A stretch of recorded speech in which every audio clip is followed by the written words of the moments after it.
पिण्याच्या पाण्याची काळजी आपण हा भाग वाचला. मग त्यातून तुम्हाला काय समजलं की पिण्याच्या पाण्याची काळजी आपण कशी घ्यायची? पिण्याचं पाणी झाकून ठेवायचं, टोपी लावायची, घाणात ठेवायची नाही. पाणी घेताना मोठ्याने सांगा अजून. आणि पाणी घेताना जेव्हा आपण ग्लास बुडवणार तेव्हा किती दिसलं पाहिजे? स्वच्छ ग्लास घ्यायचा. सगळ्यात महत्त्वाची उत्तम पद्धत पाणी घेण्याची कोणती आहे बरं?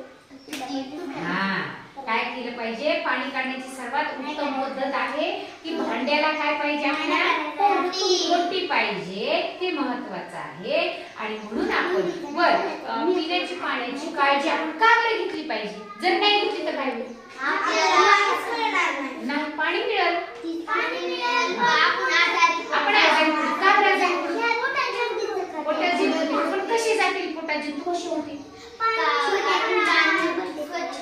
पाणी जर स्वच्छ नसेल तर त्या पाण्यामध्ये काय असते? मग घाण असते, जंतू असतात, बरोबर आहे, बॅक्टेरिया असतात. मग ते कुठे जातात? पाण्याबरोबर आपल्या पोटात जातात. मग आपल्याला पोट दुखीचं त्रास, बरोबर आहे. मग आपल्याला म्हणजे वेगवेगळे आजार होतात. म्हणून आपण काय केली पाहिजे? पाण्याची, पिण्याच्या पाण्याची काय केली पाहिजे?